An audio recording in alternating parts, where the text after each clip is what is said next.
Yes, home is wonderful for most things, but when you want to relax in cool comfort and enjoy the world's finest entertainment, your best bet is this delightfully air-conditioned theater, where Hollywood's biggest stars and greatest hits will thrill and amuse you.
Coming from Rio de Janeiro, with nice oily hair and full of hot air, I'm an expert at shooting the bull.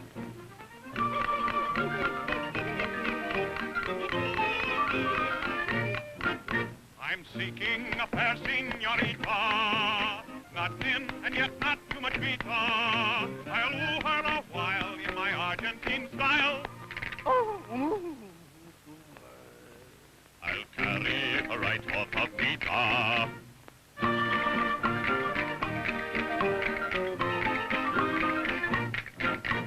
She told me she was so lonely, so I climbed upon her balcony.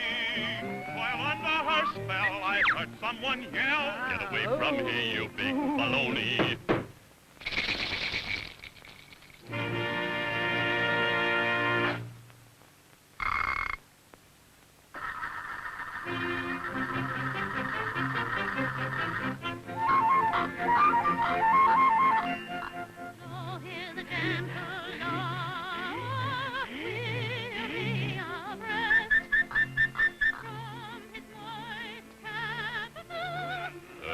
Pardon me.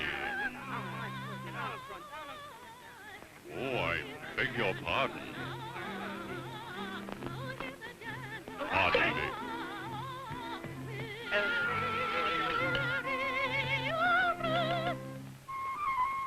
Will you please call me where I can go back?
excuse me.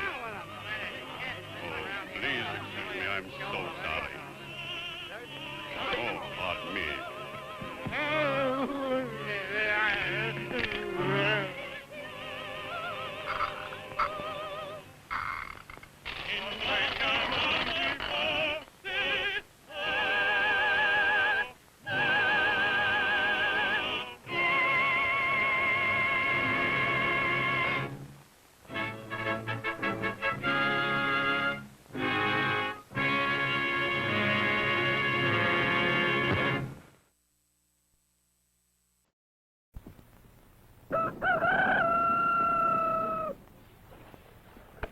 Breakfast!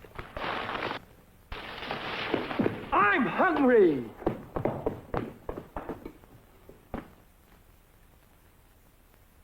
Take it from Carinkles. That's me. The best breakfast under the big top is post-sugar rice Carinkles. So crinkly, so delicious, so different. Each grain of rice in sugar rice Carinkles is carinkled with honey and sugar. It's so good, I crinkle every time I eat it. Yep, no matter what other rice cereal you've ever tried, you'll love post-sugar rice Carinkles best of all. Honey and sugar make it different and wonderful. A circus of fun to eat. So you crinkle on down to the store for post-sugar rice Carinkles, the greatest cereal treat on earth. If you're a mother of growing children, if you're a mother of growing children, give them Grape Nuts, the concentrated cereal for more protein, more energy. Now, you know if children don't get enough protein and energy foods, they can't grow properly. They won't feel well. They won't even go out to play. Imagine. But when Grape Nuts enters the picture, its bodybuilding proteins help them grow. Its energy-giving carbohydrates make them and you feel like this. Because concentrated Grape Nuts gives more protein and more energy per spoonful than any other cereal, new or old, cooked or cold. Grape Nuts taste wonderful, too. They're so wonderfully crunchy to chew. Such good exercise for teeth and gums. So everybody, you too, Mother, eat Grape Nuts. Alone or add to other cereals. Boosts the protein. Gives more energy per spoonful. And oh, that wonderful Grape Nuts flavor. So everybody, you too, Dad, everybody eat Grape Nuts, the concentrated cereal. Hey, kids, someone's making phony alphabets. They look almost as good as alphabets, taste almost as good, too. Mighty Mouse will never know they're not real post-alphabets. Mighty Mouse! Gee, Mighty Mouse, you knew they weren't real alphabets. Sure, everyone can tell real post-alphabets. Only post-alphabets have all the letters of the alphabet and energy and stuff to make you big and strong. We know, Mighty Mouse. A, B, C, D, E, F, G. Alphabets for you and me. The shape is new, a new taste too. So nutritious, good for you. Good for you! Try alphabets, and you will see. They're A, B, C, delicious. Now let's get that guy making the fake alphabets. Ask Mom to get you some post-alphabets, kids. They're sparkled with sugar to taste just a little bit better. Well, hello, boy. Now, what do you say? Let's make with the popcorn right away. Too much trouble and bother, yes, indeed. No, man, heat's all you need. You need more than heat, boy, according to Hoyle. You need popcorn, salt, butter, and oil. And a frying pan, or to be completely proper, you ought to have a popper. I dig it you ain't hip, old man, to Easy Pop popped in its own pan. I mean, Easy Pop popped in its own pan? Now you're swinging, Daddy. Crazy man. Why don't you make it with me to the grocery shop? We'll both take a pan of this Easy Pop. Now, give it the heat bed. That's the wildest. Easy Pop's too much, the neatest, the mildest. We'll all have a gallon in just about a minute. Popcorn, salt, and oil, and everything in it. What do you know? No muss, no fuss. There's Easy Pop popcorn for all of us. Easy Pop, man, that's real popcorn. Once upon a time, as the story of Jack and the Beanstalk goes, a ferocious giant lived in a castle high in the clouds. The giant. So, Mrs. Giant hid Jack in the oven. Isn't this exciting? Ho, ho, ho! Something smells good enough to eat. Mmm. Oh, but you don't want to eat that boy. Cook the boy, woman. Right now. A protein-rich H.O. cooks in just 3 minutes. 3 minutes? Do your flavor good. We were pan-toasted for finer flavor before we were packed. And notice how we're all precision cut to cook up extra smooth and creamy. And for extra quick energy and that real H.O. power, well, you know what happened. Each of the H.O.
Underworldness known as the octopus threatens the very foundation of civilization. The police have found it difficult to cope with. No one has any clue to the real identity of the octopus, not even his own men. These he rules with an iron hand like a tyrant on a throne, leading them on with promises of wealth when it suits his purpose, and driving them through fear when they hesitate at carrying out his cruel and ruthless plans. The objective of this mad leader is supreme power. To secure it, he has begun an organized attack on major industries aiming to gain control of the lifelines of the nation. To combat this reign of terror, Police Commissioner Cutt has enlisted the aid of Richard Wentworth, wealthy clubman and famous criminologist. Into the fight, Wentworth brings the Spider, a mysterious masked Robin Hood, who is held in awe and fear by the underworld. Only the immediate members of Wentworth's household know that he and the Spider are one and the same person. Although always on the side of justice, the Spider is forced to work outside the law in order to effectively war against crime. As a result, the Spider is frequently charged with the very crimes he is attempting to prevent, and so becomes a hunted man by both the police and criminals. The mad ambition of the octopus to gain control of all industry is now reaching out to grasp the city's lighting system. Through connections in the underworld, Wentworth learned of this plan, and disguised as the Spider made a single-handed raid on the criminal forces trying to destroy the power plant.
Thank heavens you're all right, Dick. Jackson told me while he was sleeping and told me all about it. I told Miss Nita all I knew, Major, which isn't much. We don't know a great deal. If we could only determine the objective of the octopus, we could form an organized plan of attack. The one straight line that we have is that he does things in a big way. He wants more than mere money. First the entire transportation system and now our power plant. Last night's attack may be the beginning of a new campaign of terrorism against the Bureau of Power and Light. That's it, utilities.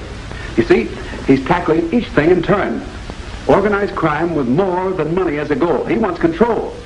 That's why men like Adams and Roberts died. Jenkins, call that bishop of the county gas company and ask him if anything unusual is occurring. I told him to keep his eyes open. Graham, call Al Vance at the city water power company and ask him the same thing. Jackson, you call the... Take it, Graham. Hello? Just a moment, please.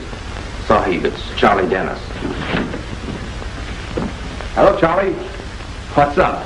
Say, I finished building that radio set, and I want to thank you for all you taught me about radio. Gee, it's working swell. Have any success? No one's ever broadcast on the Hertzen band before. That's what I called about, Mr. Wentworth. Some mysterious stuff came over a couple of minutes ago, and I can't figure it out. Sounds like somebody testing, but it keeps up. Yeah, that sounds interesting. Try to keep them tuned in, Charlie. I'll be right out to your place. Goodbye. While I'm gone, check those people and also the tri-state outfits. Come on, Nita. The car ready? Right, Major.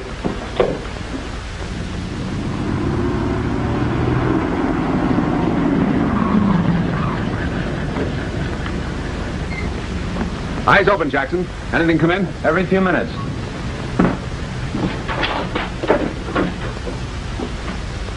B13-6, M12-3, R94, Y72. There he is now, but I can't make out what he's talking about. B13-6, M12-3, R94, Y72. He's off the air. Now listen, Charlie. If anything else comes in, write it down and call me. I'll be at my lab. Yes, sir. Here. Buy some candy for the kids. Thank you, sir. Thanks, Charlie, old man. See you later. We'll take Nita home.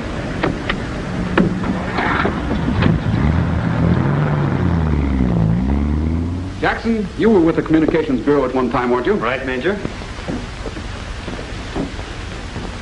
Whoever broadcast this message certainly didn't want the police to hear it. There isn't a police set in existence that operates on the Hertzen band.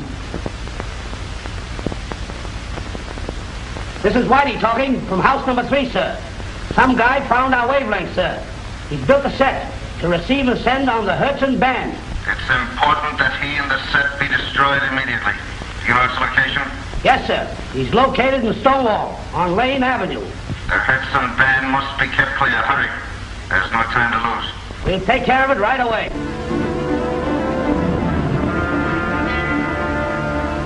Fill it up? Yeah.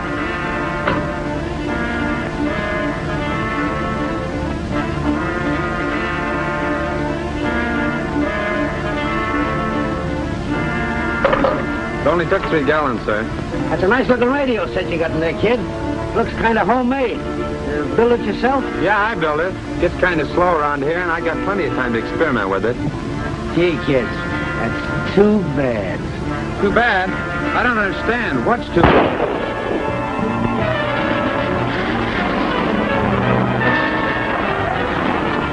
Give me that pineapple, quick!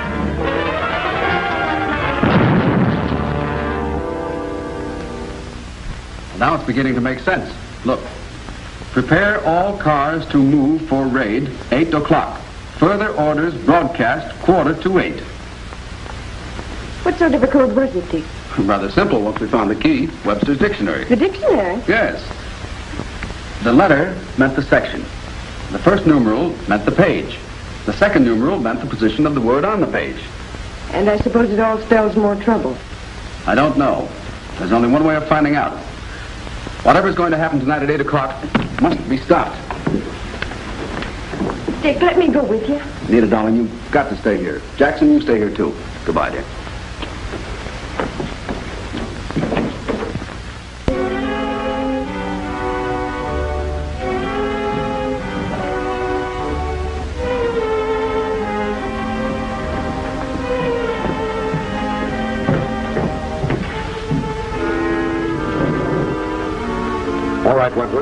Keep your hands out of your pockets and your mouth shut. We're going on a little trip.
Don't leave the house. I'll be right over.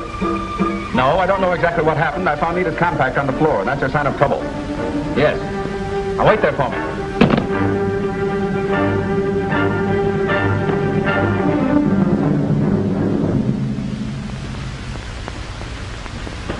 A message has come, Sahib. Nita and Jackson are safe. The voice said you will get another message tomorrow morning. Tomorrow morning? I could not trace the call. The dogs, the fiends. Do you believe them, Sahib? About Nita and Jackson being safe? Yes. It's reasonable to believe that the octopus wants to get me. Therefore, he'll need them alive. You know, there may be some connection between that code message and the abduction. Ram, we've got to get out with the triangulation machines and locate that station.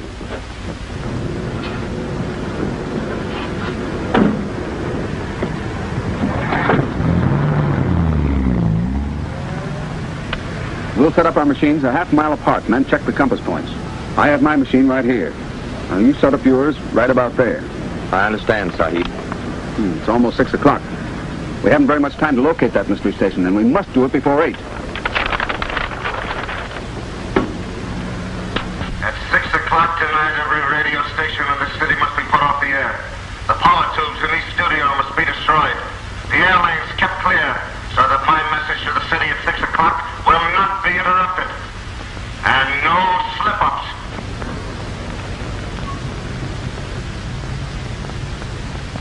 Let this serve as a warning to your city. At 8 o'clock tonight, the entire city will be plunged into darkness. Every power plant will be destroyed. Last night, my plans at the powerhouse were frustrated. But this will not stop me. I am the octopus. Commissioner Kirk, you and your entire police force are helpless to combat me. It's unbelievable. The man must be crazy. We've got to locate him and stop him. Give me your figures. Send out all the emergency trucks available. Get the riot squads over to those stations. Stop the panics. I'll know what that broadcasting set is in a minute.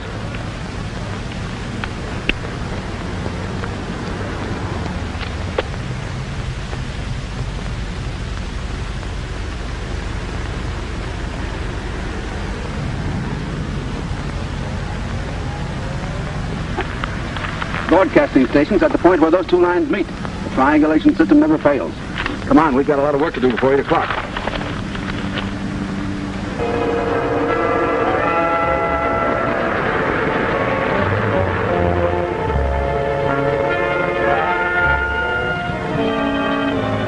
Shouldn't have much farther to go, Ramsey. Not far, Sahib. The spider prepares to strike again? Yes. Decisive action is necessary. The law is handcuffed by too many rules and regulations. Therefore, the spider has to operate outside the law to save human lives. But Master isn't wise. Police still search for the spider. We have to take that chance. Hurry.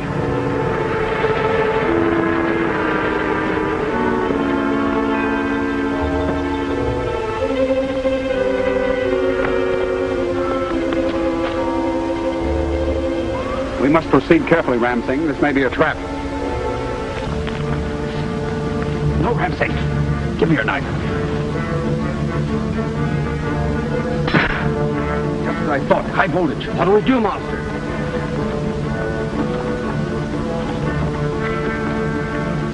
Careful, Ram.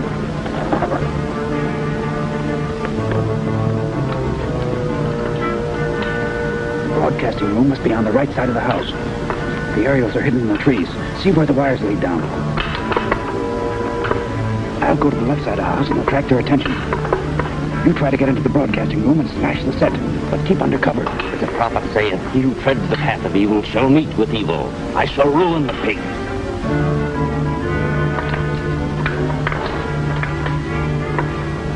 Good luck.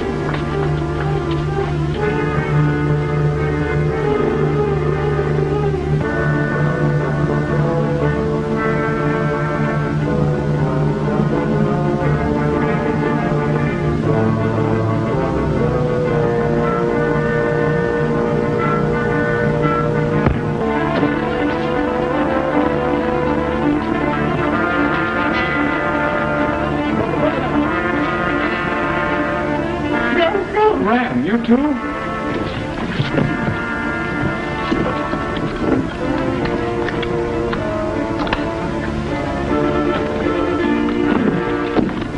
Wait, the officer says make him talk now.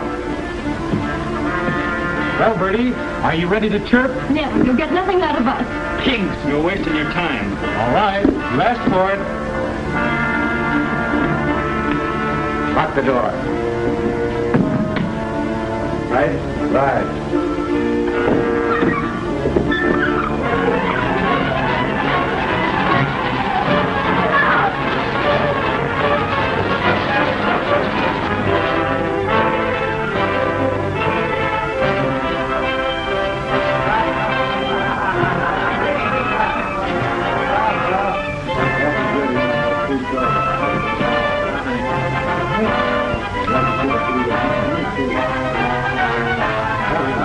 The spider!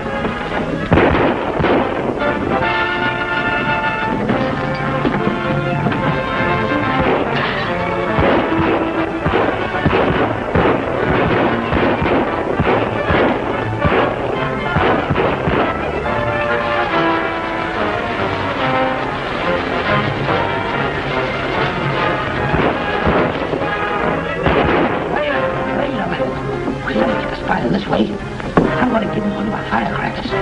I throw it, slam the doorbell. Then we'll give Mr. Spider all he can handle for a while.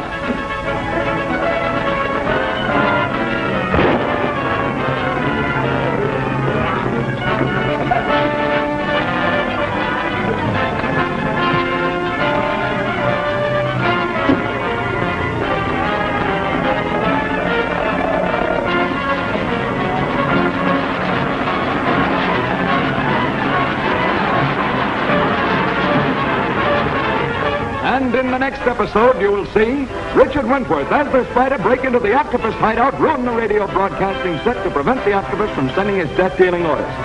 The octopus tortures Nita Van Sloan, Ran Singh, and Jackson, friends of Richard Wentworth. At a benefit performance, hirelings of the octopus fire point blank at Richard Wentworth on the stage. Will he escape?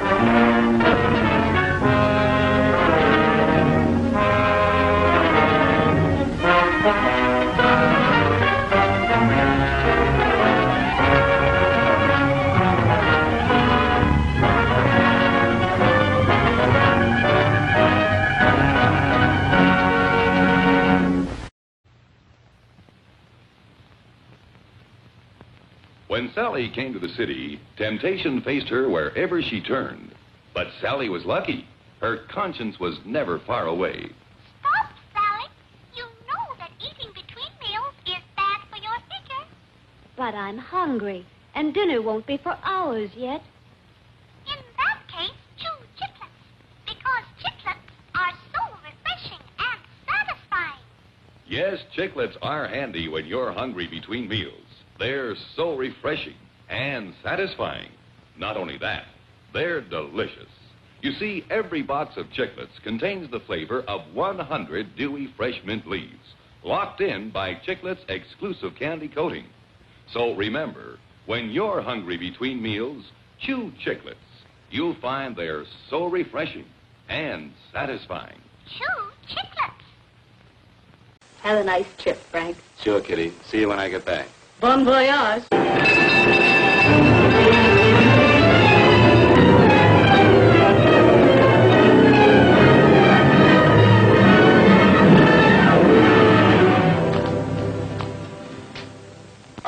a murder. Who was murdered? I was.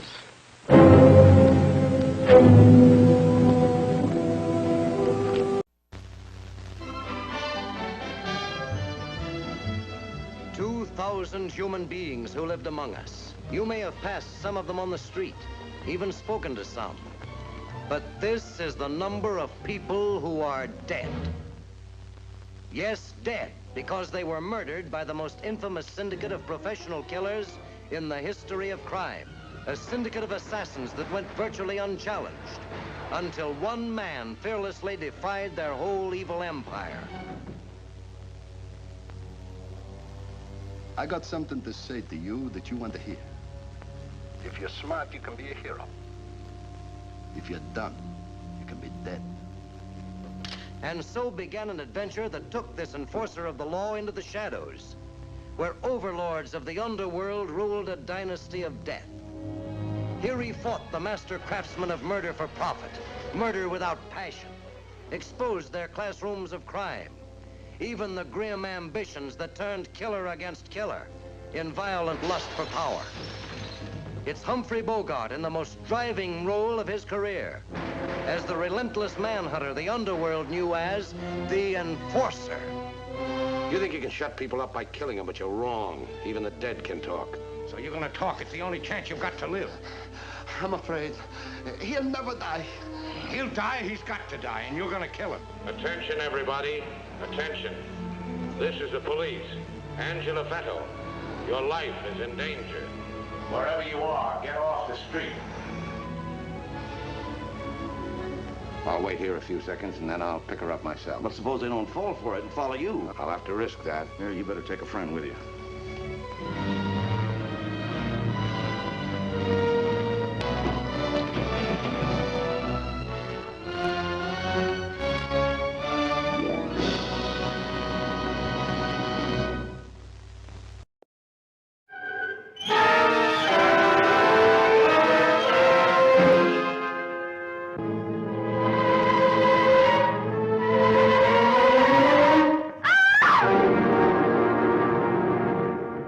Please go. Please leave me alone. Stop it. What do you think I am?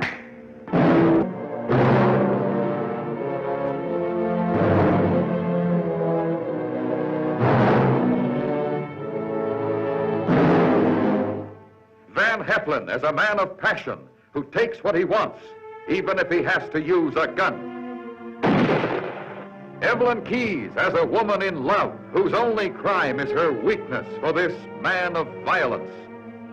Let's face it, if having him dead is the only way we can be together, happily together, I'm glad he's dead.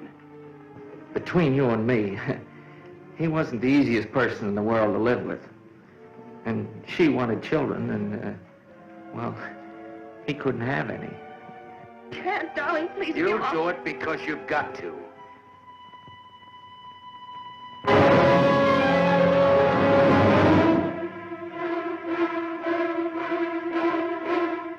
Do you ever listen to the voice of your own conscience? Do you know the crimes you have committed in your heart? See what happened to these two who could not lose the voice of their conscience, the voice that was mine.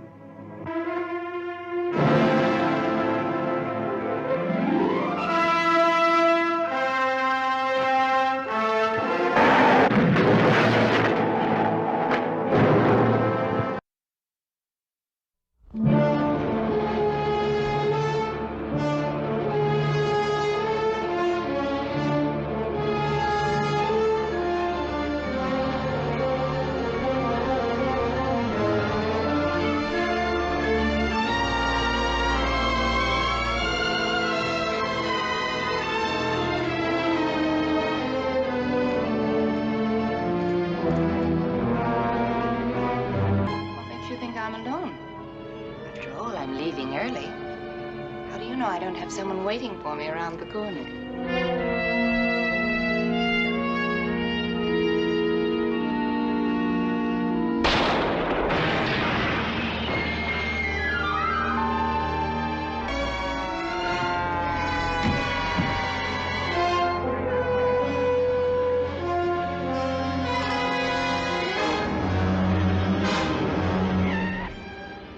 smiling at me? I'm smiling at everybody. Business good today? I'm not a businessman. This is what businessmen carry around. Hey, Don, he looks like a pitcher. An empty pitcher. Ah, he's pitching for the Giants.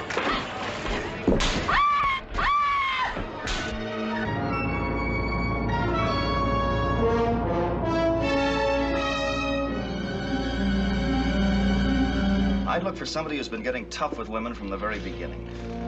Maybe he started small, slugging them on a dark street or something like that. Maybe some woman did something mean to him when he was a kid. Whoever it was, he's killing her over and over again.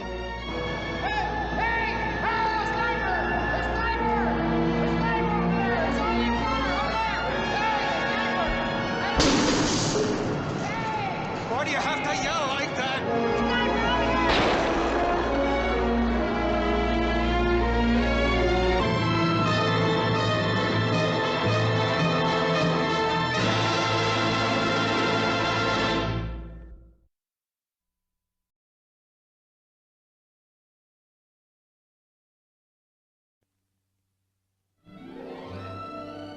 Pretty, isn't she? The third largest city in the country. And she's quite a lady.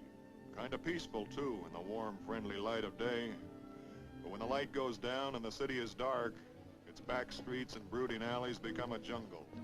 And its denizens stretch out their claws of violence from the shadows.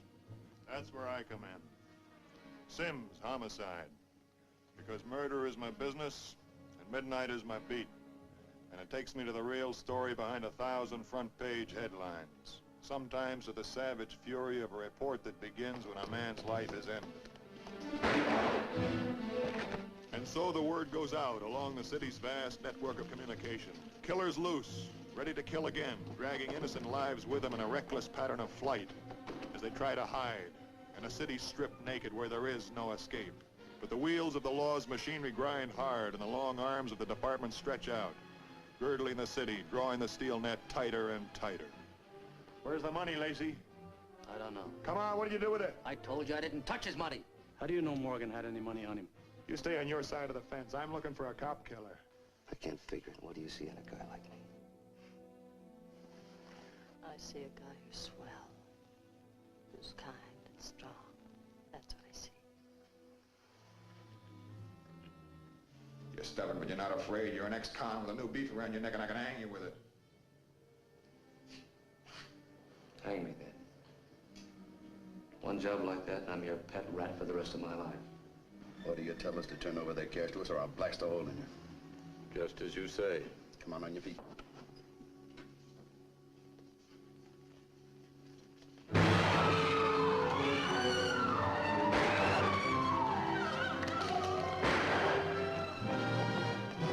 Why are you soft-headed, sloppy?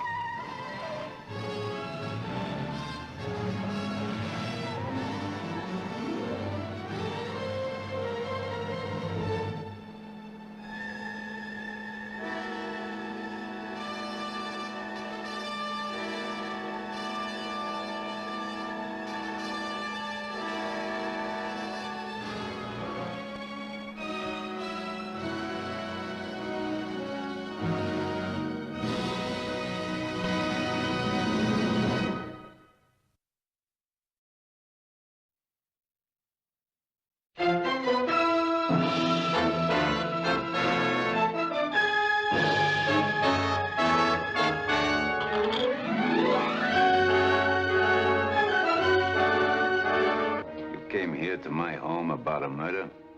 Get rid of him. Let's go, mister.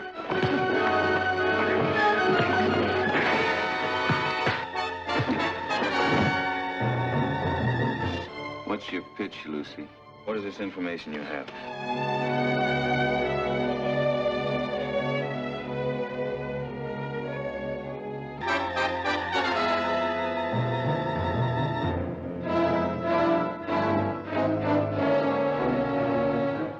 Stop the cross-examination. I didn't come up here to talk out of school. Why did you come up? Why don't we call it research or something?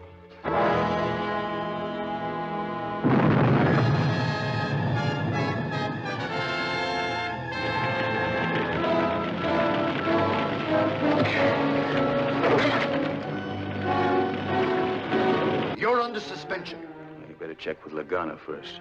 He might not approve. I'll have your badge and gun, now. It's yours. Permanently. I asked for your gun, too. It doesn't belong to the department, it's mine. I'm warning you officially. Don't try to use it.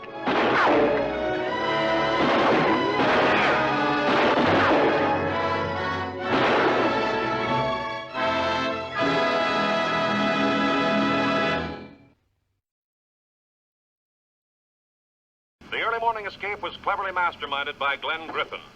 He, his younger brother Hal, and another convict named Kobish brutally overpowered a guard and fled without arousing suspicion. Take it easy, lady. Easy, I said, easy. You scream and the kid will come home and find you in a pool of blood.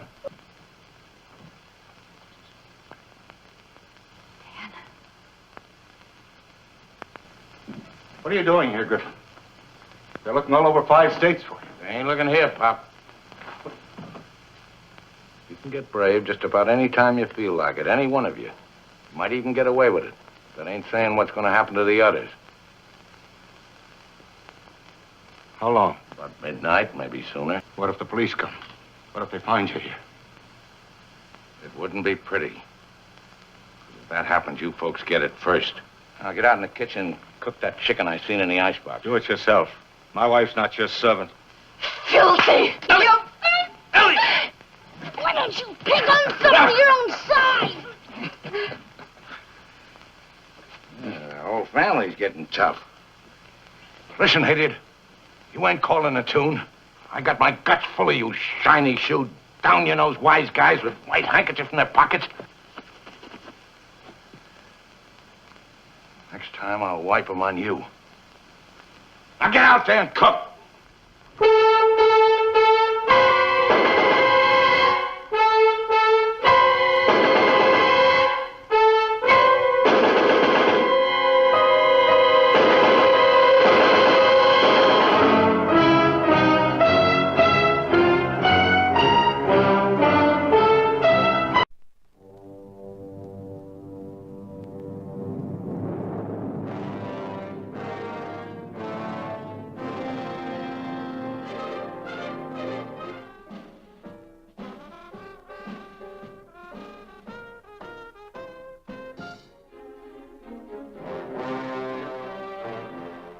See, girl. You see the flesh of Eve that man since Adam has profaned. That body was meant for begetting children. It was not meant for the lust of men. I'm feeling bad. What you been up to, Ruby? I've been out with men. Child. Just tell me.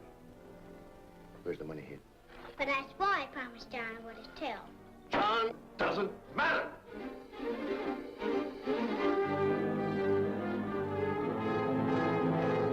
Ben never told you he threw it in the river, did he? I can hear you whispering, children, so I know you're down there. I can feel myself getting awful mad.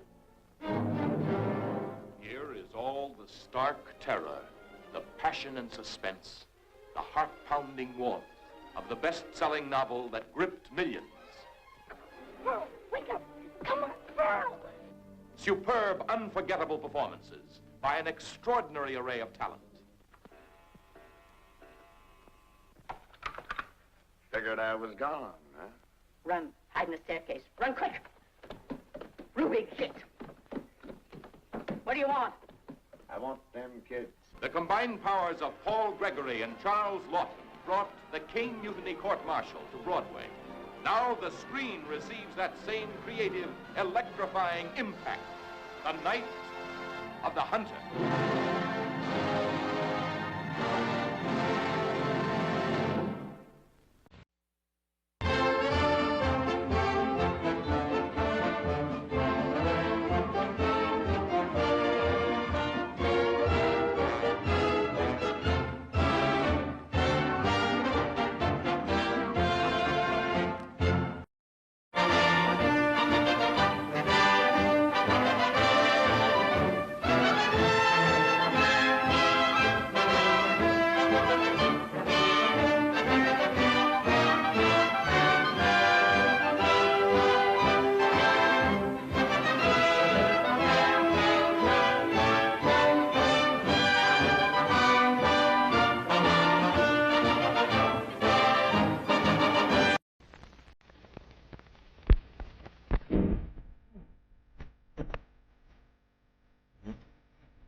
Well, come in, Miss Bradley. I'll make sure those negatives are in here, too.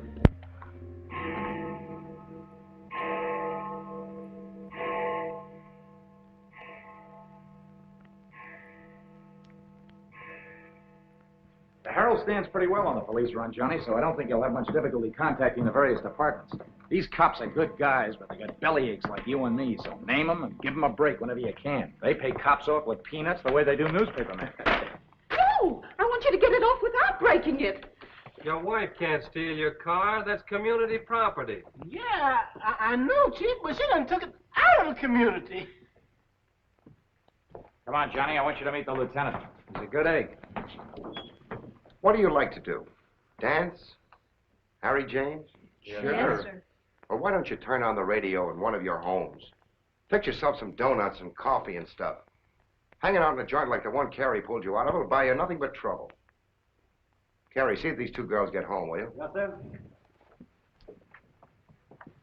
Hiya, Sam. Hello, Oppenheimer. Hi. Meet Johnny Williams, the Herald's gift to the police department. This is Lieutenant Carson, Sergeant Oppenheimer. Hi, young fella. It's sure nice to meet you guys. You love him when you get to know him better. Johnny's fixing to clean up the department. I thought you ought to look him over. Oh, cut it out, eh? The Herald's a good paper, Johnny. That's the best paper in town, Lieutenant. The Herald has ideals. Only the truth is fit to print. I wish I could say as much for that rag of yours, Ames. Thanks, Lieutenant. It's your first day on the police run, Johnny? Yeah. Gosh, I hope I don't pull any boners. You won't. Drop around and see me anytime you feel like it. Maybe I'll come up with a scoop one of these days just to keep Ames and the rest of those pelicans in line. Yeah, that'd be great, Lieutenant. Yeah, I sure need one. Come on, Johnny, meet the rest of the gang. Okay, I'll see you later. All right. Bye. That's a tough assignment for that nice kid. Oh, it won't hurt him. Won't do us any harm either. I'm going down to Dutchman's for an egg sandwich. I'll go along with you.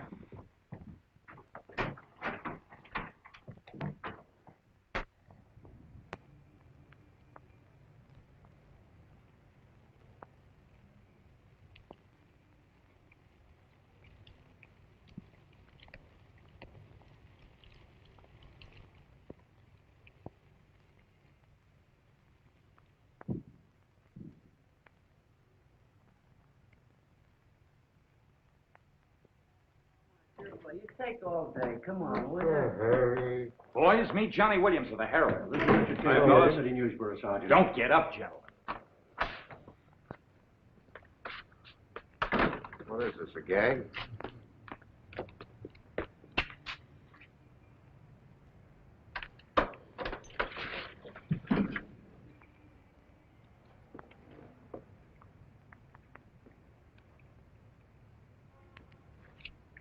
Walter Bard.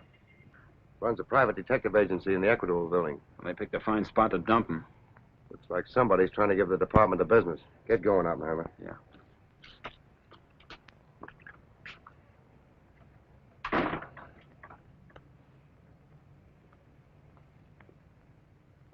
Precious sakes alive.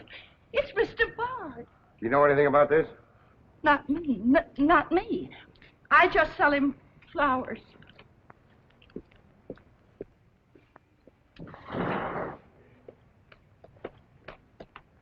Take this into the desk. Right. Hey, Sam. What have you got? What do you think? Hey, Sam Carson's frisking a stiff on the sidewalk in front of the station. That's the name of the game, gin. Don't forget you owe me 2 bits. Check this gun with ballistics as soon as you can, then have the car gone over for Hey, fingerprints. Sam, who's the... Hey, it's Walter Bard. Dumped right in front of the station. Couldn't get any closer. Boy, there's going to be a stink about this.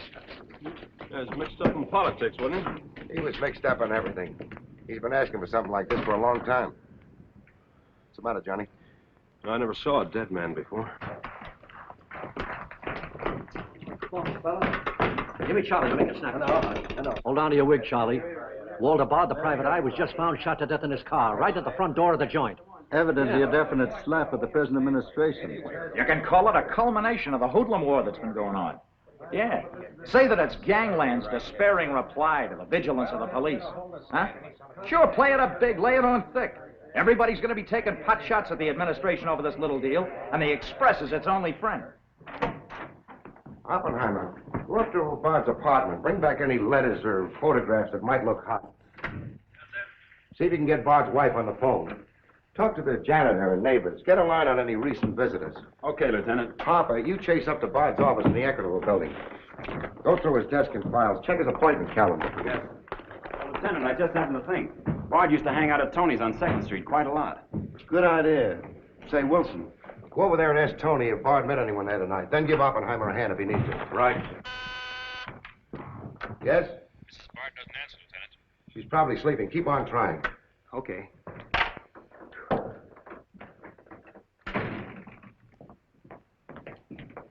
Hey, Dan. Johnny, this is Daniel Boone Wintergreen. He covers police for the Sun. Also has the Poesy Corner on the side. Meet Johnny Williams of the Herald. Pleasure to meet you, my boy. I can see that you'll be a welcome contrast to the riffraff that infests this mortuary. When are you going to get rid of that moth-eaten trophy you got on? Sir, this buffalo coat belonged to my grandfather, Daniel Boone Wintergreen, noted Indian fighter. Nothing would persuade me to part with it, except a temporary shortage of funds. Are you in need of a good overcoat, Mr. Williams? Hey, lay off him, Wintergreen. On a hot day, that coat gets higher than the stockyards in a south wind.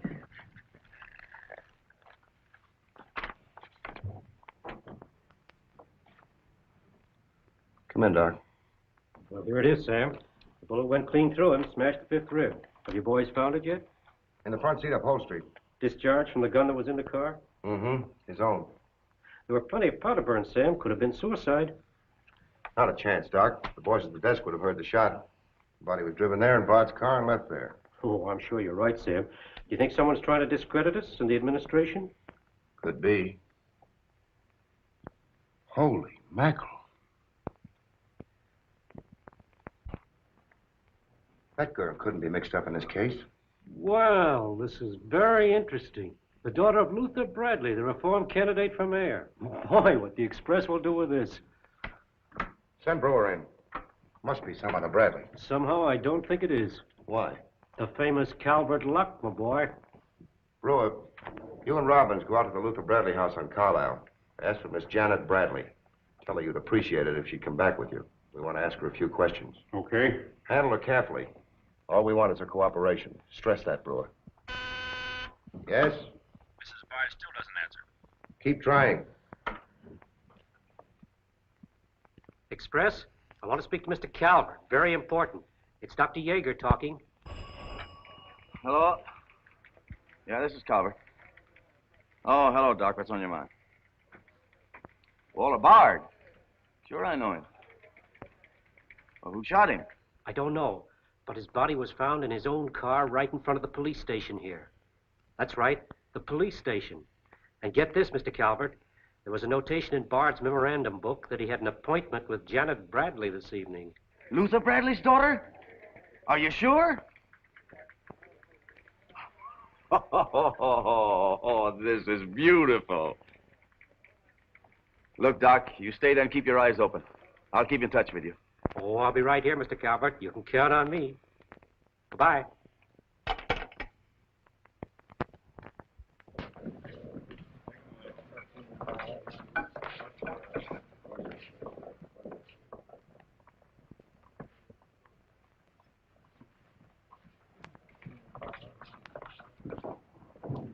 This is Miss Bradley, Lieutenant. Lieutenant Carson. How do you do? Sorry we had to bring you out this hour of the night, Miss Bradley. Sit down, please. What do you know about a man named Walter Bard? You knew him? Knew him? He was murdered this evening. Oh. In his own car, shot. I found him about 11:45 in front of this police station. You did know him? Yes, I knew him. Seen him recently? This evening. I had an appointment with him at his apartment. Were you a friend of his, Miss Bradley? No. Suppose you tell me why you went to see him. I'm sorry, I can't. Private? That's not so good. Is your father still in Washington? Yes, he'll be back on Monday in time for the election. This murder could prove very embarrassing for your father, Miss Bradley. Dead body on your doorstep could prove very embarrassing for the department, too, Lieutenant Carson. Maybe. Do you mind very much if we take your fingerprints? Is that necessary? Well, it's a routine we follow, but of course, if you'd rather not. Very well. Thank you. This way, please. Now, the right hand. That's fine. You can wipe off your hands with this. Oh, thank you. My photograph next, Lieutenant? Sittings by appointment only. That's all there is to it.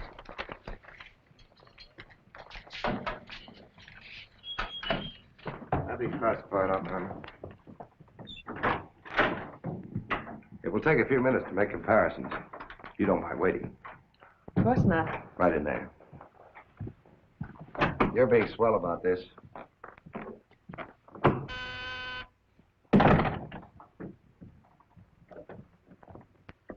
Yes? Max Calvert to see you, Lieutenant. Send him in. Thanks, Sam. I just thought I'd drop in and say hello. I figured you'd be around. Well, I don't wonder you're sore, Sam. Someone giving the police department the business, huh? The administration, too. The administration's your problem. Oh, no, that's not the attitude to take, Sam. Don't forget, we got an election coming up next Tuesday. I'm a policeman, not a politician. I know, but a politician sometimes could do an awful lot for a policeman, Sam. I understand you got the Bradley girl down here. So you know all about that, huh? Well, people usually cooperate with me, Sam. She was with Bard this evening, wasn't she? I'm not making any statements, and when I do, the Express will get it, along with the other papers. Well, you're not letting a pretty face affect your better judgment, are you, Sam? I'm not letting that tabloid of yours smear that girl's reputation so you can stop Luther Bradley on Tuesday. Well, the public has the right to know the facts. Express prints them. Yeah. Anything for a nickel. Look, Sam, how long have you had this job? Long enough. When you first came into this department, I was still on the police run for the Express. Now, I own it. While we're looking around, look at Mike Shea there. Now, Mike was your type of cop here. He never played ball. So what did it get him? A load of lead in the belly. Ah, you ought to be smart, Sam. Look, is Bradley anything to you? No. Well, Jordan's on his way out. How'd you like to be chief? I'd like it. You know that, Calvert. Could be arranged. How? Well, if this Bradley girl were booked, it might please some very important people very much. And they might be willing to do a lot for you. There isn't a particle of evidence against her. Well, no one would criticize you if you'd book her anyway. On suspicion or material witness, anything you like. Until after the election. Then let her go. She'd be all right. Do that and you'd have a grand jury investigation right in your lap. Oh, Sam, now don't look at it that way. Why, a week after the election, the whole thing will be completely forgotten. Think it over. Don't forget, Sam, it always pays to cooperate. Always pays.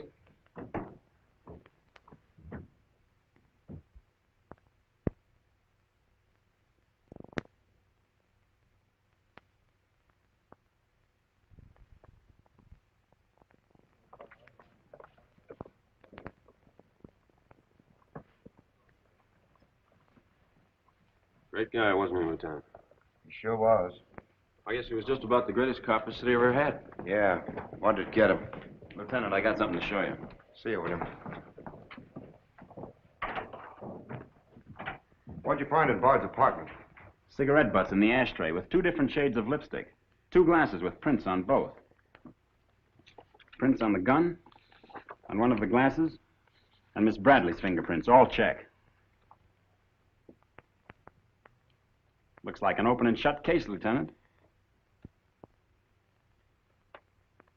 Bring Miss Bradley in, Sergeant. The Lieutenant would like to see you, Miss Bradley.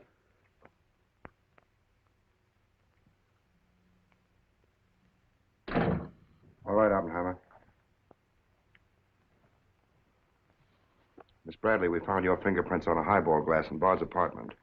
Oh, yes, he poured a drink for me, but I set it down without tasting it. We also found your fingerprints on the gun with which Bard was shot. All right. I'll tell you exactly what did happen.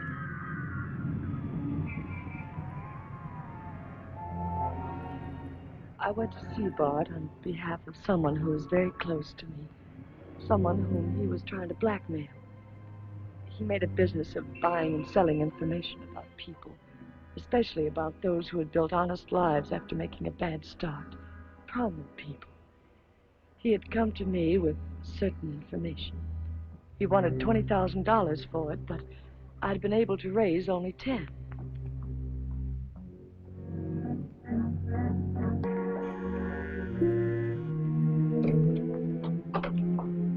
Well, come in, Miss Bradley.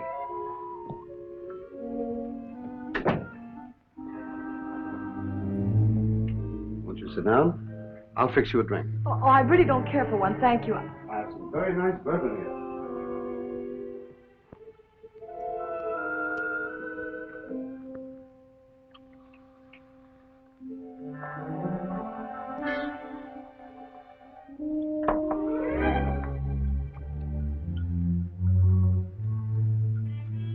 Cigarette? Oh, thank you. Well, I simply haven't been able to raise that much money, Mr. Bard. how much have you raised? 10,000. And I said 20. Well, that settles that. Oh, please, won't you give me a little more time? Look, Miss Bradley, you're stalling. You either haven't got the money or you won't go to the one who has got it. Now, I'm holding a powerhouse. Newspaper clippings, letters, affidavits, photographs. Enough dynamite to blow the lid a mile high. And I've got a cash customer who'll pay $20,000 in the morning. I suppose it'd be useless to appeal to your sense of decency. Oh, completely. You see, I haven't any. Not since I put on long pants. And I've been called all the names, Miss Bradley. I can believe that. But I do know when a girl needs a drink. Take it. You look shaky.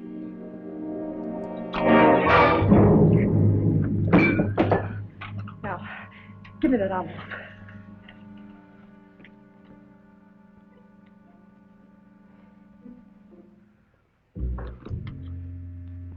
You'll find them all there. Don't worry. I'd rather enjoy putting an end to your activities. Here we are. He was very much alive when I left him, Lieutenant. Miss Bradley, you expect me to believe that chisel let you take those papers away from him? But I've told you the exact truth. What happened to the gun? I threw it in his car when I left. What'd you do with the envelope? Burned it as soon as I got home. What was in it? I can't possibly tell you. It must have been hot if Bard wanted that kind of dough for it. Holding back now won't do you a bit of good. What was it about? Your father? It's no use asking me. What was in it? Dirt Bard had dug up? Something Calvert could use? Let me help you. You couldn't make a deal with him. He said he'd take you home. It was raining.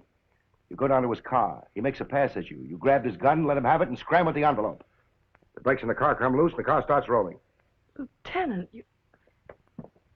you sound as if you want to believe I killed Walter Bard. Your prints are on the gun. You have motive, plenty of it. What do you expect me to believe? I guess it does look pretty bad. What are you going to do with me? I ought to book you. You know what that will do to my father on Tuesday.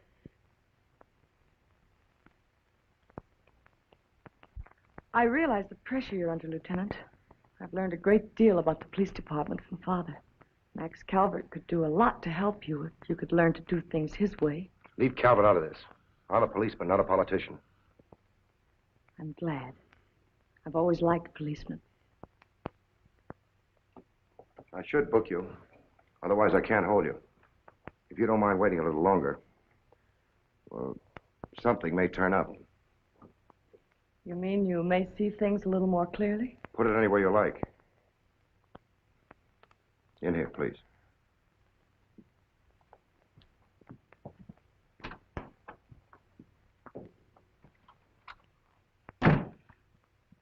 You guys mind if I went ahead? No. Hello, me, this character always Hello, Doc. Anything new on the Bard killing? Well, he was shot with his own gun that was found in the car. Yeah, we know all about that. Yeah, but what you don't know is that Janet Bradley, Luther's daughter, is mixed up in the case. No kidding? That's right. Carson has her downstairs now. She had a date with Bard in his apartment this evening. Regular little mine of information, aren't you, Doc? Well, I just thought the boys should know. That's nice of you. But I'm still running the night shift around here, and I'll give out the information. The Express already has it. I don't need to tell you how they got it. So you boys might as well have it, too. Miss Bradley is involved. To what extent, we don't know yet. She was in Bard's apartment this evening, but she gives a perfectly logical reason for being there. Well, that's good enough for the front page. I'd go slow on any insinuations if I were you fellas. Did you get that, Charlie? That was Carson himself. Yeah. Here's the latest dope on the Bard case. Miss Janet Bradley, Junior League, active and everything. Oh, yes, Mr. Jones. I'm sticking right on the job. I just wormed it out of the lieutenant this minute. Janet Bradley, daughter of the mayoralty candidate, is being questioned with regard to the Bard murder. Yes.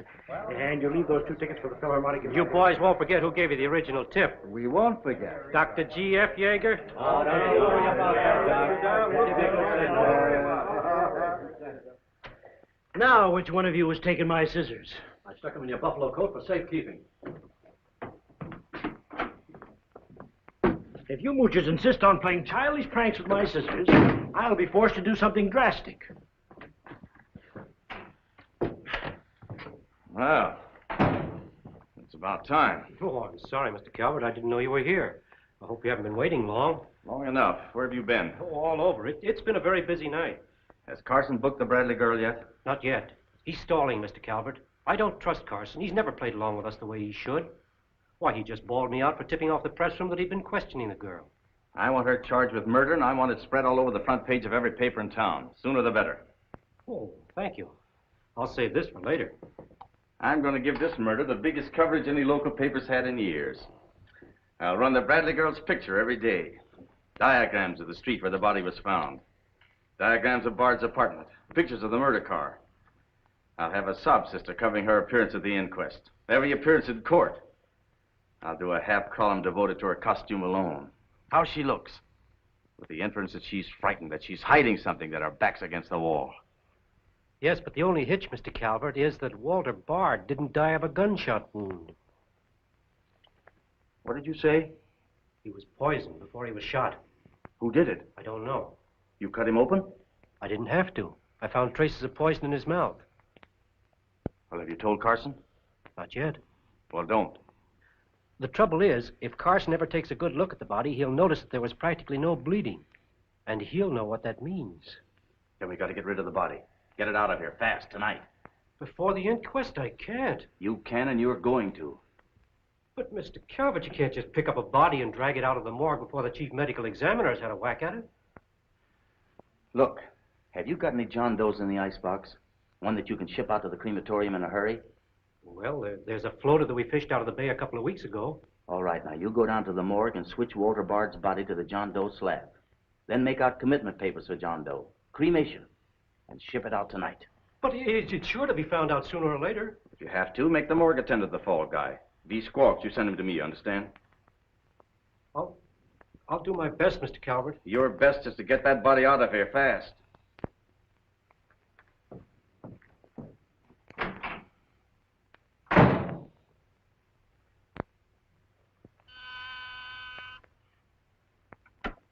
Yes? Mrs. Bard on the wire now, Lieutenant.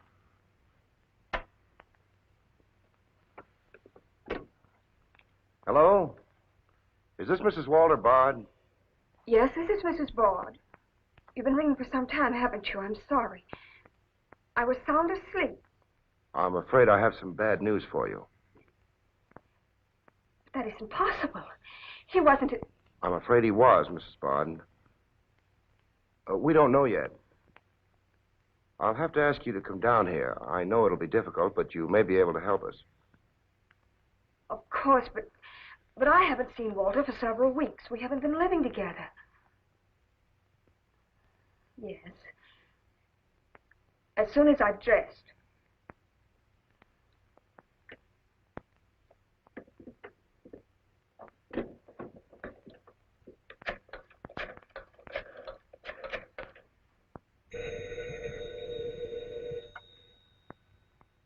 Yes? Arthur, something dreadful has happened. It's Walter. Did the police say how it happened, Nora? Or where? No, Arthur. No. They've asked me to come down to the station now. Remember, you haven't been out all evening. I'll go with you. Certainly, I'm your lawyer. Don't worry, darling. Everything will be all right. Yes. Pick me up on your way down to the station. In about 20 minutes. It won't take me long to dress. Oh, here's the lab report on the lipstick on the cigarette stubs. Any calls? One of them is Janet Bradley's. The other's a shade called Rochelle, used mostly by brunettes. Mrs. Bard is here, Lieutenant. Oh, send her in. Will you come in, please? Sorry you had to come down here tonight, Mrs. Bard. I understand, Lieutenant. This is Mr. Templeton, my attorney. Walter Bard and I would have been divorced. I'm handling all of Mrs. Bard's business affairs. So I asked Mr. Templeton to come with me. Sit down, please.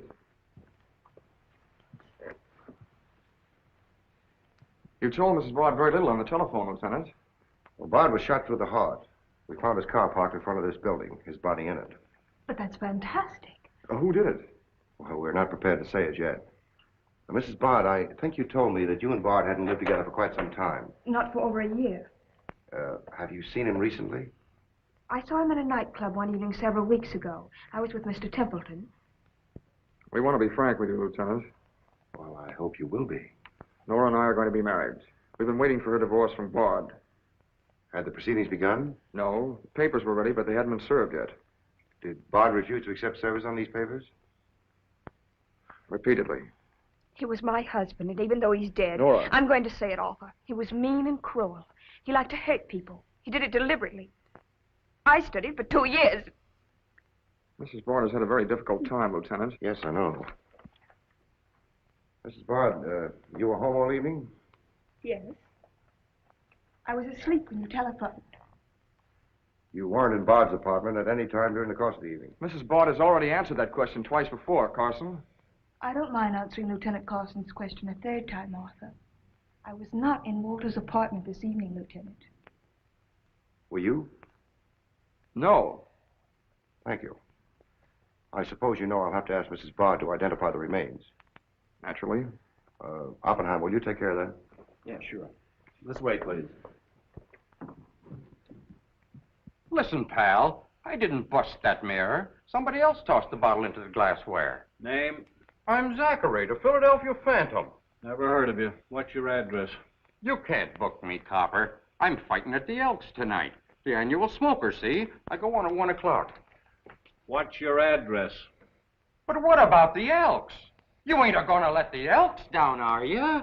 I'm an odd fellow. The address, Zachary. You can't do it to me, pal. It's my professional reputation. Lives at the Benjamin Hotel, Lieutenant. Give the Phantom one of our private suites. He'll see the judge in the morning. But I gotta go on at 1 a.m. I'll come back. Honest, I will. Take him away. But...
I vote for Louis. He has the best beer. What's the best dish in the joint? The blonde behind the counter.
Yeah, that's all you need. Now get going.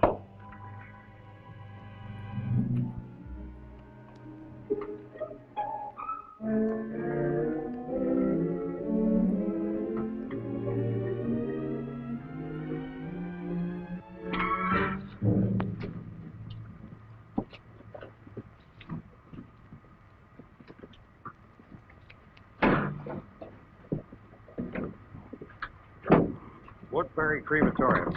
This one burns, huh? Yep. Give him an easy ride. It's his last one.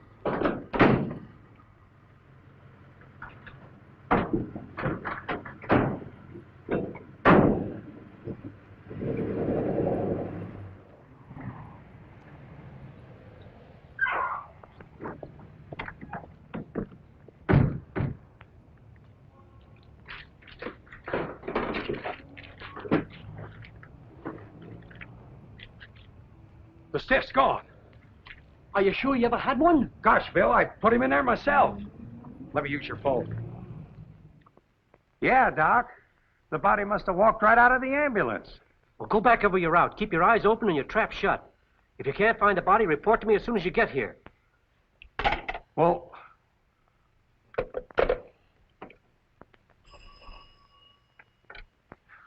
Hello.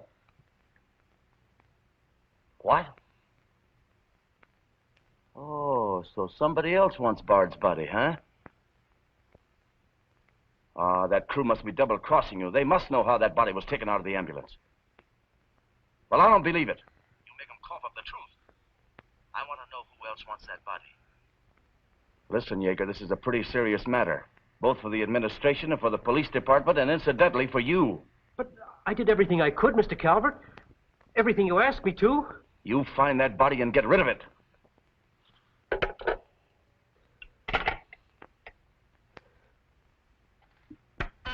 Yes? Sam, a John Doe that was being transported to the Woodbury Crematorium has disappeared from the ambulance. What do you mean, disappeared? The boys say that they loaded it into the ambulance, and when they got there, it was gone. Well, what am I supposed to do? Pull your rabbits out of my hat? The doors must have fallen open. Tell Riley to send a patrol car over the route the ambulance took. I've already told the crew to retrace their route. Well, find that body before the papers find it for you.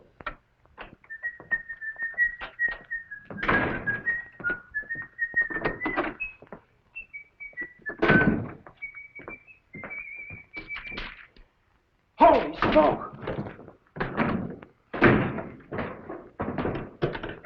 Hello. Hello, this is Johnny Williams. Let me speak to Mr. Jones. Quick. I'll call you right back. You're new around here, ain't you? What's your name? Williams, the Herald. And I'm pretty busy.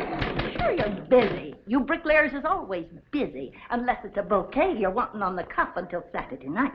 And then it's, Flossie, my darling. Flossie, be a pal. And give us a kiss, Flossie. But I'm on to your banana oil. Look, Flossie, I gotta phone my paper. There's been a murder. Sure there's been a murder.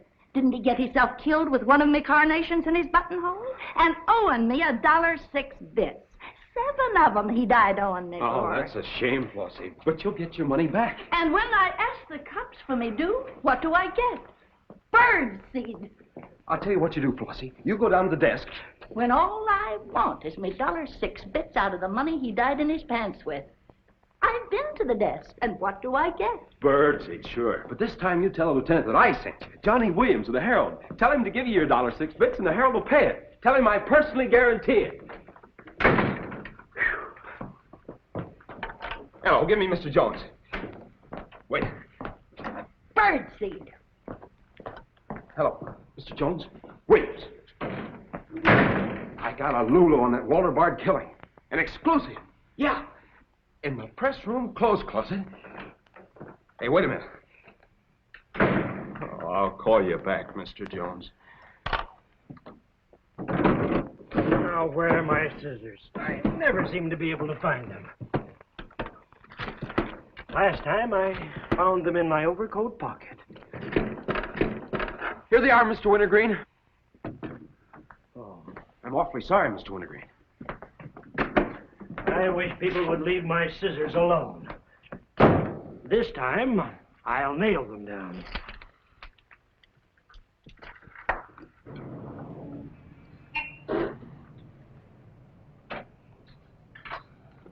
Milk! How many, you guys? That's Mr. Rosinski. Get a bottle for me, will you? Yeah.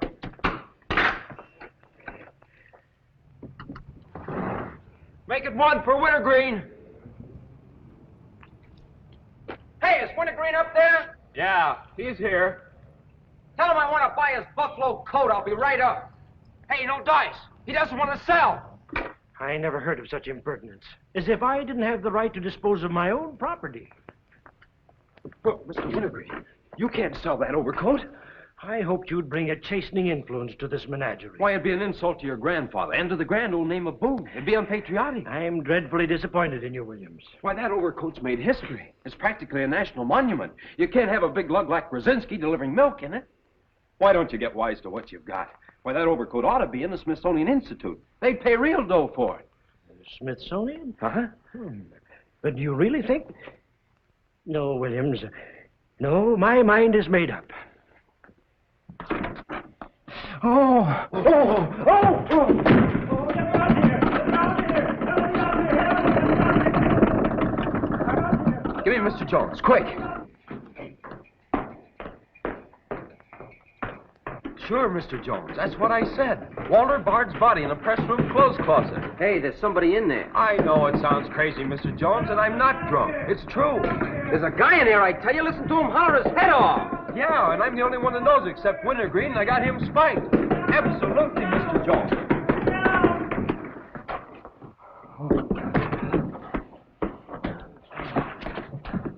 Oh, my. Yes? Mr. Haggerty, city editor of the Herald, Lieutenant. Right. Hello, Haggerty. What did you say? In the press room? Here? What? As soon as I've nailed the guy that sold you that one, I'll be over personally to tell you what kind of a joint I'm running around here. One of those tosspot reporters phoned Haggerty and said that Bard's body is hanging in the press room clothes closet. Say, you don't think he was talking about the John Doe that Yeager lost? There's only one way to find out.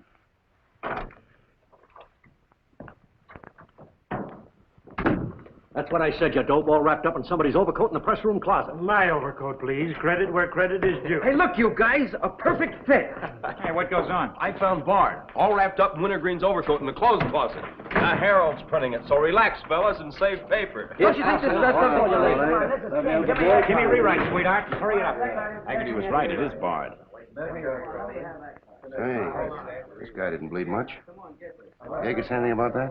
Not to me. Have him taken back, Sergeant. Here they are now, Lieutenant.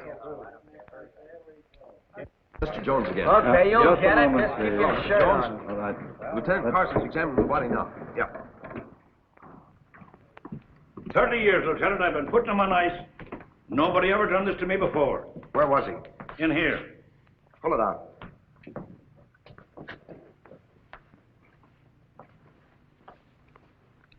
That's the John Doe we fished out of the bay. The one Doc Yeager committed tonight for cremation. How'd it get in there? I don't know, Lieutenant. I put him in number 7 myself. There's been a switch. Here's Doc Yeager now. What's this all about, Sam?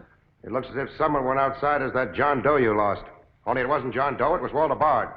John Doe is here in Bard's place. Boy, this is absurd, Sam. A lot of things are tonight.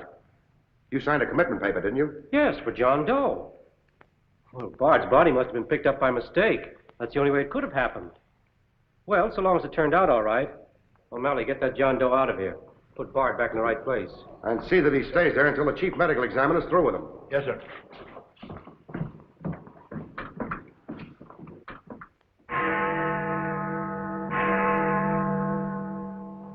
Is this Mrs. Bard? Hello, Mrs. Bard. This is Ames of the Express. Express? Oh, I haven't the slightest idea what connection Miss Bradley has with the case. In fact, I didn't know she was even acquainted with my husband. You're welcome. What was it, Nora? A report on Express. The police have found out Janet Bradley was in Walter's apartment tonight.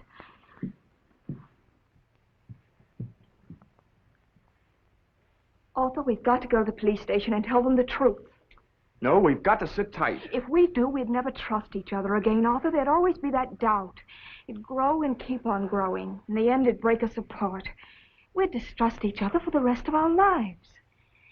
At this moment, Arthur, there's a voice inside me saying, I'm not sure of him. Do you really mean that, Nora? Yes, I do. And maybe there's a voice inside you saying, I'm not sure of her. Don't you see how right I am, Arthur? We couldn't live together like that. You ought to be the lawyer, Nora. We'll go down to Carson's office right now. Darling.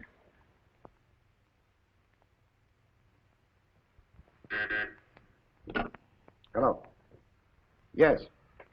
I'd like somebody to come down here and perform an autopsy. Sure, I know I got Yeager. I want someone else. Bard. For a very particular reason.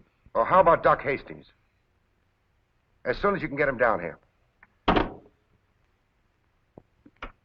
I'll see Mrs. Bard now.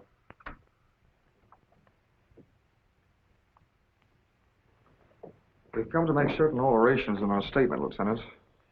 What's happened? We told you we weren't at Bard's apartment this evening. Well, we were. Nora was there when Bard died. I was there later. Go on. I didn't tell Arthur I was going, but I went to ask Walter once more to give me a divorce. There's no use being angry with me, Nora. Take off your things and stay a while. Have a drink? It's a rainy evening. That's finished, Walter. I'm in love with Arthur Templeton. We want to get married. So you can make it legitimate, huh? You've no right to say that. You've absolutely no grounds whatsoever. Perhaps. But I'm not going to turn you loose so Templeton can put you on his income tax. Besides, this arrangement suits me fine. So long as I'm married, no woman can make a sucker out of me. But Walter, Don't worry. Go into the bedroom. I'll talk with you as soon as I'm through with this party.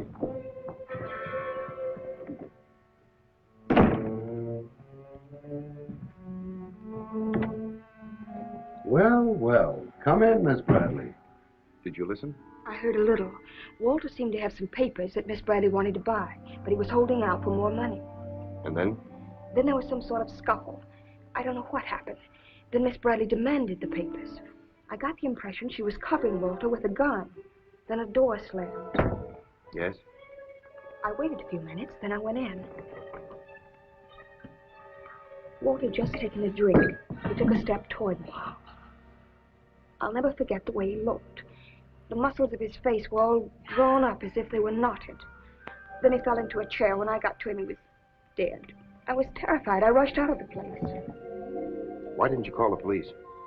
I was afraid to. Did you take a drink with Bard? No. You remember if Bard's gun was still in the holster? I'm sure it wasn't. But I do remember seeing it there when I first went in. Then who shot Bard? I shot Bard. I went to see Bard for the same reason Nora did. I thought perhaps I could get him to change his mind about the divorce. I just pulled up at the curb opposite his apartment house. Door opened. Nora came running out. She looked frightened. Before I could get around to calling after her, she had jumped into her car and started off. I noticed that the car in front of the apartment was Bard's. I'd asked her never to go to Bard's apartment again. The more I thought about Nora being there, the less I liked it.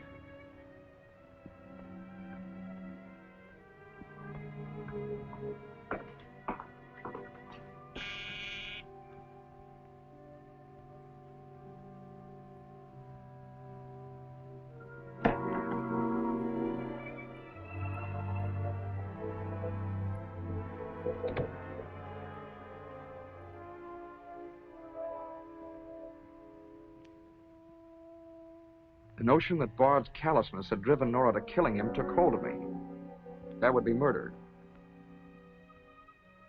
It looked like poison to me. All I could think of was that Nora might be traced to the apartment. There was only one thing to do: get the body out of the place. I knew the risk I was running, but I had to do it.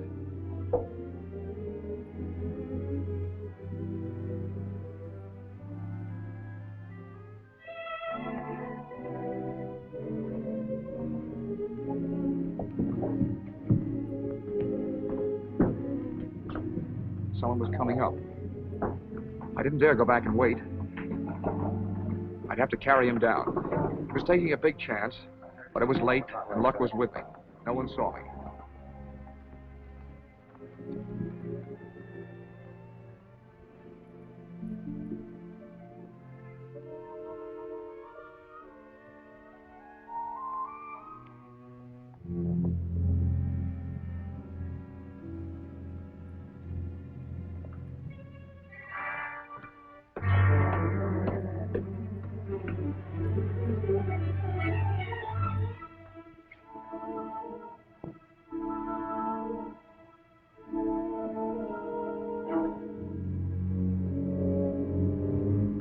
I saw the gun.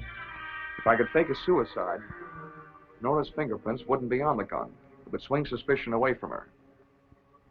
I held the gun close to him to muffle the shot. It occurred to me then, if Bard's body was found as far as possible from his apartment house, Nora's danger would be still less. I released the brake, started the car rolling down the hill away from the apartment house. And that's our story. Nora's and mine.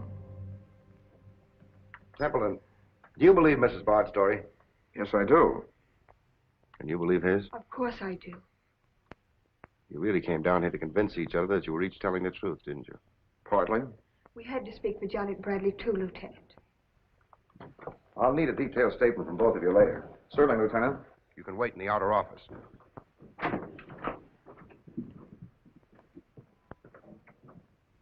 I'm sorry, Flossie, but you'll have to see Lieutenant Carson. See the lieutenant, he says. $1.06. That's stiff died owing me, and he tells me to see the lieutenant.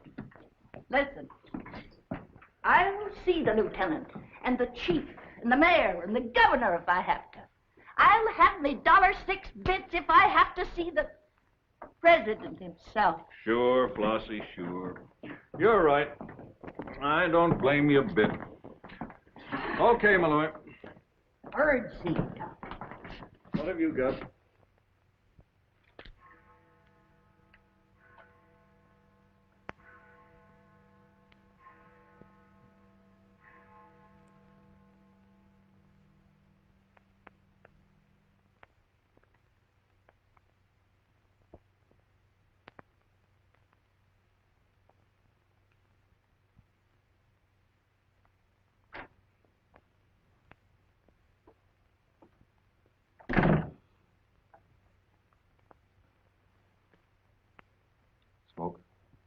No, thanks. We've turned up some new evidence. Does it help me? No. Oh. What is it? Bard didn't die of a gunshot. He was poisoned. Really? Someone slipped the stuff in his whiskey decanter. Oh, wait a minute.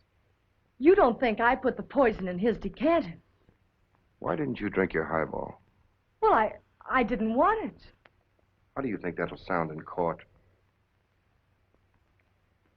Any way you want it to sound, I suppose. Are you going to book me? If you could give me just one solid reason why I shouldn't. I'm sorry for you, Lieutenant Carson. I'm in a bad spot, but so are you. You have to decide whether I'm guilty because I really am guilty or because I'm Luther Bradley's daughter. If you book me now, you'll never be sure whether you did it because you really believe I killed Walter Bard or because Max Calvert told you to. That's one of the things I'm trying to get straight in my mind. If Calvert wasn't turning on the heat. And another reason. It would have been easy. I'd have booked you, but fast. What other reason? It wouldn't make sense to you or to anyone else. In my kind of job, your reasons have got to make sense. I suppose so. And that means? I'll have to book you the way things stand.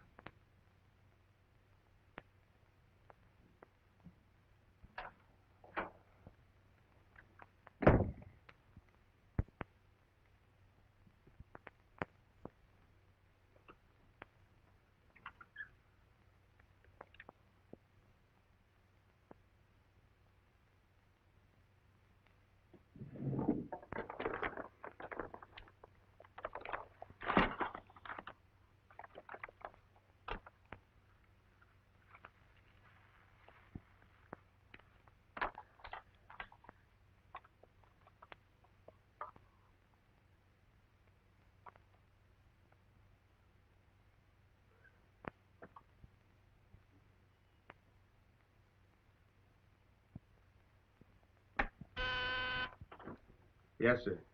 Say, is that nutty woman that sells flowers still in the building? In the building? She's practically in my lap. But don't worry, Lieutenant. I'll get rid of her. Don't get rid of her. I want to see her. Send her in. Then see if you can locate Oppenheimer. Okay, Lieutenant. All right, Flossie. The lieutenant will see you now. Maybe now I'll get me $6. Sit down, darling. None of that. All I want is the money that Stiff owes me. You mean Bard? He must have died with some assets in his pants, Lieutenant. Don't worry about that. You'll get your $6. Tell me, did you sell this to Bard? Sure I did. When? 6 o'clock this evening, just as he was coming out of Simmy's bail bond office.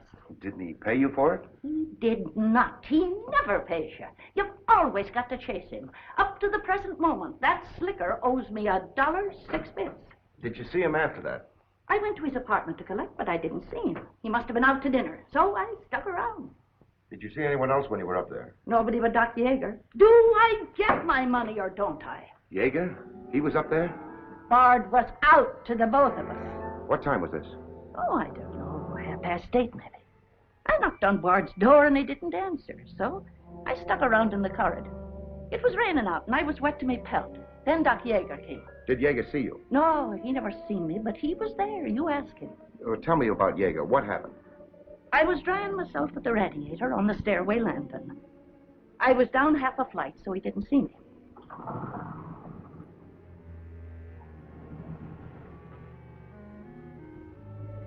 Never seen a man so scared. The way he kept looking around.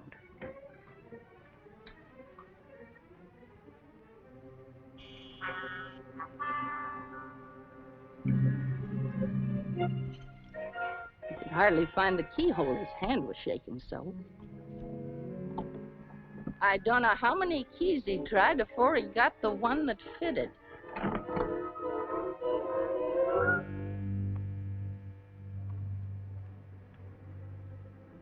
He shut the door behind him so quiet I could hardly hear it. He couldn't have been in there more than a minute, and he still acted like he was scared of his own shadow.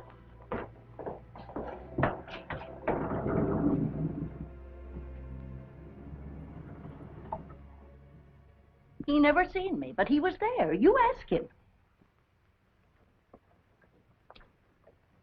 Doc, come into my office again, will you? Okay. And now do I get my financial reimbursement? There you are. You can always tell a gentleman by the way he treats a lady. Just a minute. I want you to wait in here.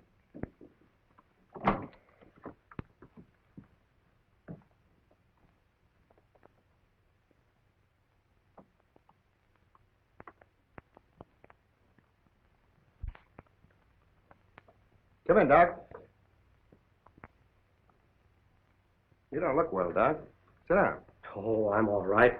Tired, that's all. Too much night work, I guess. I'm not as young as I was. What's up, Sam? Bard's death is a lucky break for you, isn't it, Doc? I don't get you. This malpractice case the grand jury's got on you. Bard did some investigating for the Medical Association, didn't he? Oh, he's got nothing on me. I wonder what happened to the evidence he dug up. It isn't in either his apartment or his office. Because there never was any. I heard different. Funny how it disappeared, isn't it, Doc? Oh, you're not insinuating that I... That you got a hold of it? Yes, I am, Doc. Boy, that's ridiculous. I haven't been out of the building since the body was found. Maybe you were out before it was found. I was not? You weren't in Bard's apartment early this evening? Certainly not. Along about 8:30? No. Suppose I told you you were seen going into Bard's apartment with one of your keys. You stayed there a few minutes, then left, locking the door after you. Whoever said that's a liar? Who's calling me a liar? It's yourself that's the liar. I seen you sneaking into the poor murdered boy's apartment and sneaking out again with the mark of Cain all over your face. And that's how the poison got in Bard's whiskey. Help! Help! Help! Help! Police! Police! Help!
Take him away. All right, come on. Thanks. Who are you? I'm Zachary. Hey, that's the guy broke jail. Yeah, the Philadelphia Phantom. I won my fight by a knockout, so now I'm back.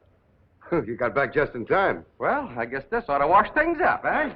Not exactly. You're still under arrest. Well, if that ain't gratitude. Don't worry, Zachary. I'll be in your corner when your case comes up. Thanks, pal. You can count on both of us. I think Yeager's confession will be sufficient. Much obliged, Lieutenant. There's still a misdemeanor charge against you, Mr. Templeton, but I don't think it will interfere with your wedding plans. You're invited to our wedding, Lieutenant. Fine. I'll be there to kiss the bride. Good luck to both of you. Thank you. Now, why couldn't something like that happen to me? Oh, nobody loves a copper. Why don't you ask her? Ask her? Ask who? What? Yeah, ask her out to breakfast with you. She ought to be pretty hungry by now. You're nuts. It's been done. After the going over I gave her? I still say it's been done. Maybe you got something there. You're free to go now. We have the confession of a Dr. Yeager. Oh, I'm glad you didn't touch that drink. so am I. I've just had the pleasure of telephoning Max Calvert and informing him that his stooge murdered Walter Bard, which, of course, ruins his front page on Janet Bradley. And that's about all. Unless you want to tell me what you took away from Bard, between ourselves, of course. I feel I can tell you now. I didn't trust you before. You didn't seem to be yourself, but now you do. Thanks. It's quite a story.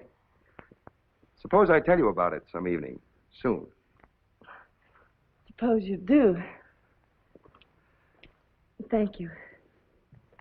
Yes, the lieutenant was very complimentary, Mr. Jones. He said if I hadn't found the body in the clothes closet, the case might never have been solved. Hey, fellas, look at this. I'll call you back.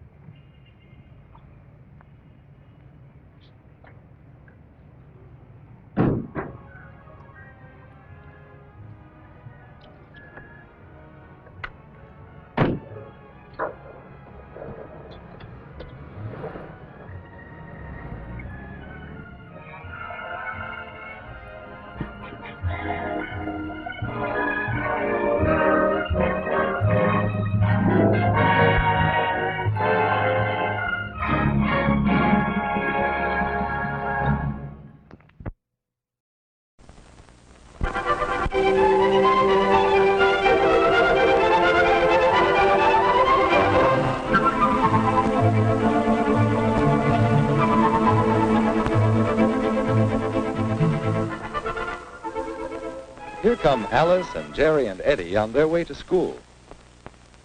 Uh-oh, what does Alice see?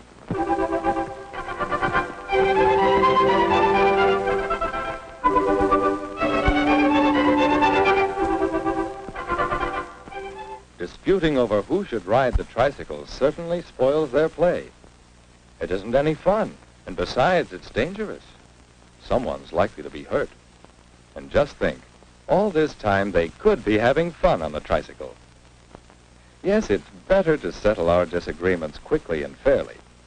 And so Eddie offers to help settle this one. But each wants the tricycle all to himself. Eddie, that they share the tricycle.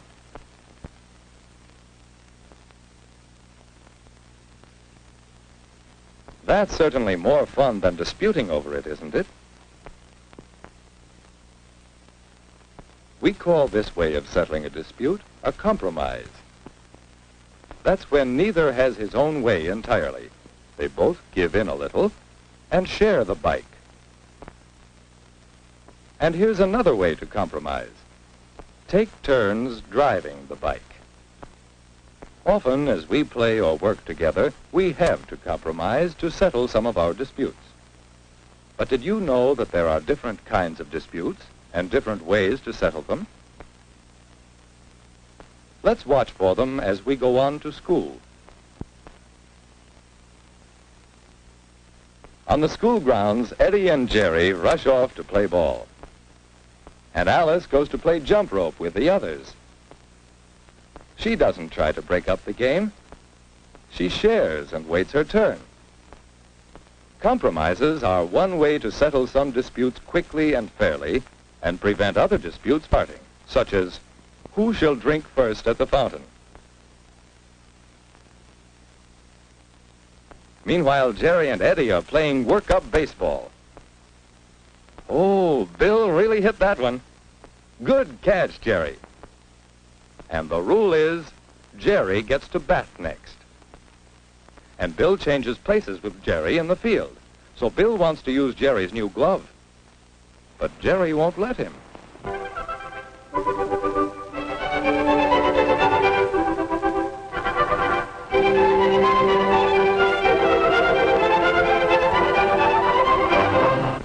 How would you settle this dispute? Well, the glove belongs to Jerry, so he can share it or not as he likes. Since Jerry's glove is just new, we can't blame Jerry now. Later, when the glove is not so new, he'll probably agree to share the glove. The bat and ball, though, belong to the school, so we all do share them. That's the rule. So here's another way to settle some kinds of disputes. Obey the rules. There are rules about common property we share, such as the ball and bat, and rules about personal property, such as Jerry's glove. There are rules for playing games, and many other kinds of rules. If we know and obey the rules, many disputes can be settled quickly and fairly. It's the rule that this part of the playground is for the little folks only. So if we all obey the rules, we won't have many disputes. There's a rule that all bicycles should be put away in these racks, and obeying this rule will help prevent disputes. And when it's time to go into school, there are rules about which doors to use and which way to go inside. Rules are planned to help us prevent problems and disputes. There's another kind of dispute that can be settled in another way, like this. That's mine over. You stole it. I did not. Give it back. Wait a minute, Alice. Are you sure you didn't leave your notebook in your desk? I'm sorry, Heather. I made a mistake. That's all right. I got mine yesterday. What caused this dispute? It happened because Alice didn't have all the facts. We need to find the facts. Alice's notebook was in her desk, and Harold has a new notebook just like hers. These facts are all that are needed to settle the dispute. So let's remember to find the facts. Sometimes we have to hunt for the facts. This way. Miss Williams, what's a bandersnatch? A what? A bandersnatch. There isn't any such thing. There isn't even any such word. There is too. It's in a poem I read. Miss Williams, isn't there such a word? Where do you think you could find out? We could look it up in the dictionary. Yes, let's.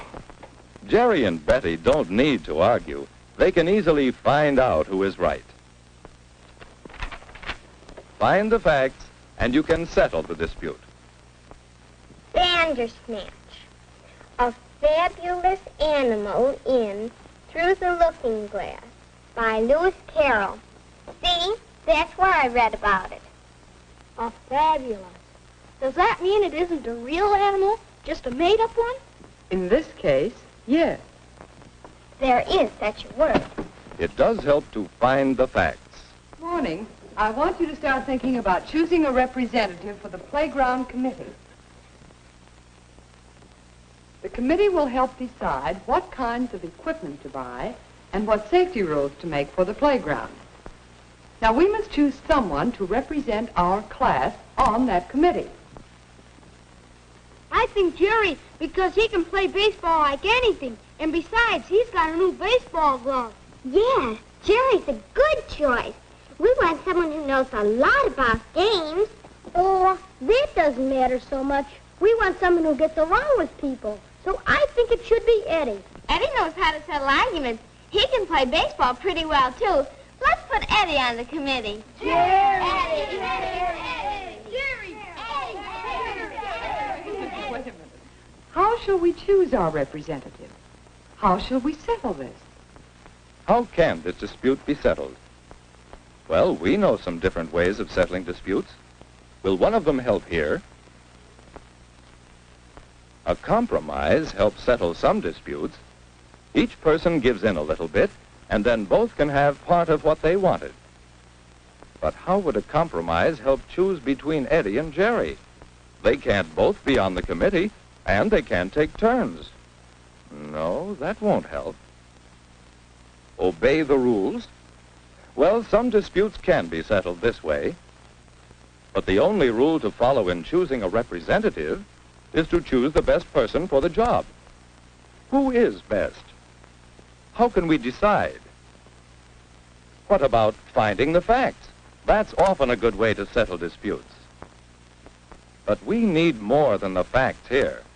Jerry knows more about games, and Eddie knows more about getting along with people.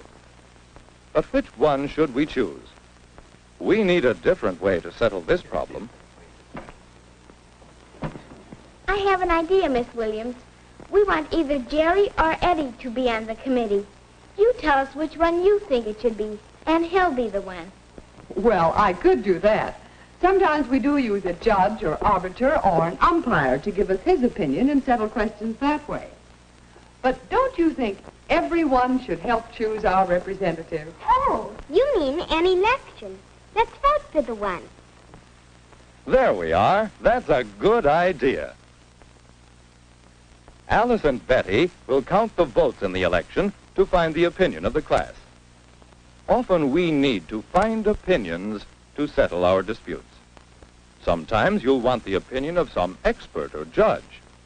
Sometimes you'll want to take a vote to get the opinion of the whole group. Finding opinions is the way we settle many important questions.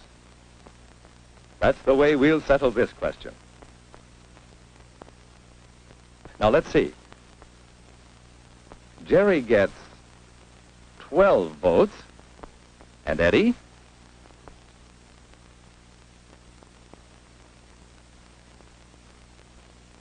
"15 votes. Eddie wins. So he's elected to be on the playground committee. And look, this dispute was settled fairly, and so Jerry and Eddie are still good friends, just as they always were. It's worthwhile to know many ways to settle disputes.